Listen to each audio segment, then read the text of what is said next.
Сәлеметсіңдер ме балалар? Екінші бөлім желілер және қауіпсіздік. Бүгінгі сабағымыздың тақырыбы вирустан қорғау қауіпсіздігі. Компьютерді зиянды программалардан қорғау. Балалар, бүгін біздің сабағымыздың мақсаты компьютерді зиянды программалардан қорғау. Адамға тірі ағза ретінде түрлі вирустар жұғатынын білеміз. Ал компьютердің вирустың әсерінен ауырып қалуы, немесе оны жұқтырып алуы мүмкін бе? Одан қалай сақтанамыз? Компьютерді қалай қорғап емдеуімізге болады? Компьютердің зақымдауының себебі компьютерлік вирустар болып табылады. Компьютерлік вирус бұл арнайы жазылған шағын көлемді программа. Вирустар өз-өзінен көбейіп, өздерін көшірмелерін жасап, жасырын түрде компьютерде тұрған ақпараттарға, құжаттарға зақым келтіруі, кейде оларды өшіріп тастауы мүмкін. Зиянды программалар компьютерге, серверге, немесе компьютерлік желіде сақталатын мәліметтерге зиян келтіруге негізделетін арнайы программалық жабдықтама. Мұндай зиянды программаларға жататындар: порттар, бұл желі бойынша көшірмелерін таратуға арналған программа. Тыңшы программалар, компьютерді пайдаланушының рұқсатсыз әрекеттері туралы ақпарат жинайтын программалық жабдықтама. Трояндық программалар, бұл санкцияланбаған пайдаланушының әрекеті кезінде орындалатын зиянды программа. Осы программа арқылы келесі әрекеттер орындалады: деректерді өшіреді, деректерді бұғаттайды, өзгертеді, көшіреді, компьютердің және компьютерлік желінің жұмысын баяулатады. Вирус бұл сендердің компьютерлеріне басқа зақымдалған компьютерлерден тасымалдаушылар немесе желі арқылы енуі мүмкін. Вирустың мынандай түрлері бар. Жүктеуші вирустар. Мұндай вирустар компьютерді іске қосу жағдайында жүктелетін ішкі программаларды орнатуға және жүктеу секторларына зақым келтіреді. Файлдық вирустар. COM, .exe, .sys файл кеңейтулеріне зақым келтіріп, компьютердің өшуіне дейін алып келеді. Скрипт вирустар. Файлдық вирустардың бір ерекше түріне жатады. Скрипт вирустар орындауға мүмкіндік беретін файл типтерін зақымдайды. Мысалы, HTML. Макровирустар. Макро командалар қойылған құжаттарды зақымдайды. Бұл вирустар мәтіндерді немесе электрондық кестелерді өңдеу қолданбаларына жиі енгізіледі. Себебі мұндай типтегі файлдарда макростар жеңіл қойылады. Желілік вирустар. Компьютерлік желі бойынша таралады. Ауқымды желіні пайдаланушылар үшін ең негізгі қауіп желілік вирустар болып табылады. Желілік вирустар құрамына интернет-порт және трояндық программалар енеді. Балалар, есте сақтаңдар, компьютердің вируспен зақымдалғанын білдіретін негізгі белгілерін. Олар: қалыпты жұмыс істеп тұрған программалар жұмысын тоқтатады немесе дұрыс жұмыс істемейді. Компьютер баяу жұмыс істейді. Операциялық жүйені жүктеу мүмкін емес. Файлдар мен бумалардың жоғалуы немесе олардың ішіндегі мәліметтердің өзгеруі мүмкін. Файл нұсқаларының күні мен уақытының өзгеруі, файл көлемі өзгеруі мүмкін. Дискідегі файл санының кенеттен көбейіп кетуі мүмкін. Жеделжат көлемі айтарлықтай азаюы мүмкін. Кенеттен экранға хабарламалардың немесе суреттердің шығуы мүмкін. Дыбыстық сигналдың өздігінен пайда болуы мүмкін. Компьютер жұмысының жиі тұрып қалуы және істен шығуы мүмкін. Бұл балалар компьютердің вируспен зақымдалғандығы білдіретін негізгі белгілері. Вирустан қорғау программаларының түрлері. Вирустан қорғау программаларының түрлеріне детектор программа, доктор программа, фильтр программа және ревизор программа жатады. Детектор программа бұл зақымдалған файлдар табуға негізделген. Доктор программа файлдан вирус программаларды өшіріп бастапқы қалпына алып келеді.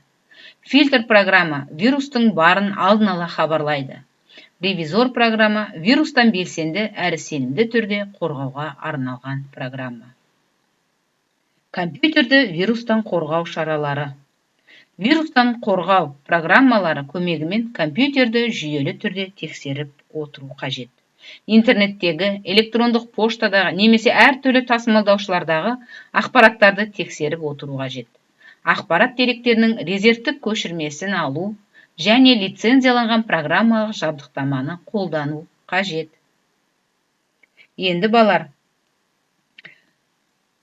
360 Total Security вирустан қорғау программасының жұмысына тоқталайық.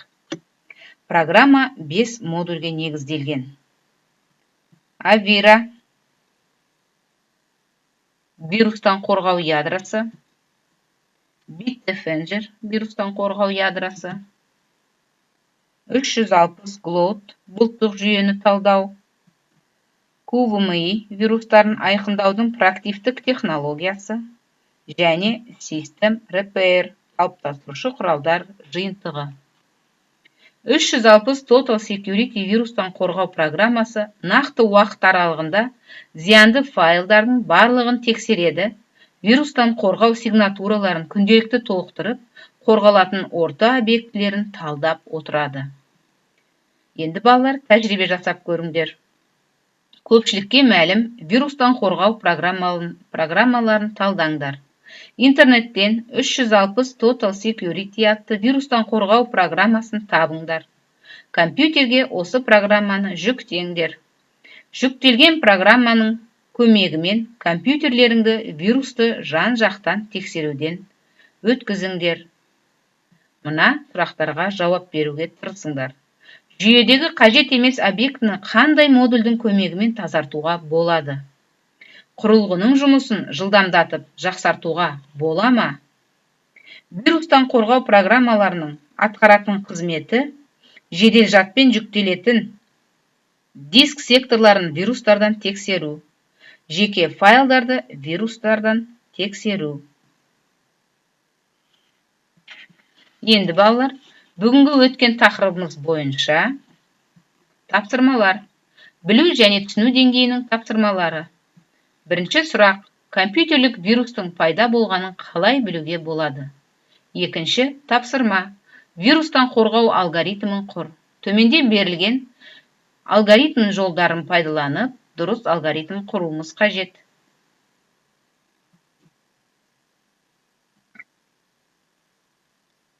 Бірінші сұрақ, компьютерлік вирустың пайда болғанын қалай білуге болады? Балалар, ойланып көріңдерші. Әрине, компьютердің вируспен зақымдалдығын білдіретін негізгі белгілері арқылы білеміз. Олар деректерді өшіреді, бұғаттайды, өзгертеді, көшіреді, жұмысты баяулатады. Тамаша балалар. Енді екінші тапсырмаға көшейік. Вирустан қорғау алгоритмін құр. Төменде берілген алгоритм жолдары. Вирус табылған жағдайда файлдарды вирустан тазарту, компьютерді сканерлеу, вирустан қорғау программасын орнату. Алгоритм жолдарын ретімен қоюымыз қажет. Ойланайықшы балалар, қалай дұрыс қойылады? Вирустан қорғау алгоритмі. Жауабы, вирустан қорғау программасын әрине бірінші орнатамыз. Екінші, компьютерді сканерден өткіземіз. Үшінші, егерде вирус табылған жағдайда, төртінші, вирустан файлдарды тазартамыз. Өте тамаша балалар. Енді бүгінгі өткен тақырыбымызға байланысты бестік кері байланысы. Қағаздың бетіне өз қолының саусақтарын айналдыра сыз. Әр саусақтың өзінің орны, позициясы бар. Солар бойынша өз ойларыңды жазыңдар. Бас бармақ. Бүгінгі тақырып бойынша мен үшін маңызды және қызық. Сұқ саусақ. Бүгінгі тақырыпта маған не қиын болды? Ортаншы саусақ. Бүгінгі тақырыпта маған жеткілікті болмады. Төртінші саусақ. Бүгінгі сабағымда менің көңіл күйім. Бесінші саусақ. Бүгінгі өткен тақырып бойынша менің ұсынысым. Рахмет балалар. Білімленд сайтынан компьютерлік вирустан қорғану шаралары тақырыбында қосымша ақпарат алуларына болады. Мына сілтеме арқылы. Осымен бүгінгі сабағымыз аяқталды. Назарларыңа рахмет. Сау болыңдар.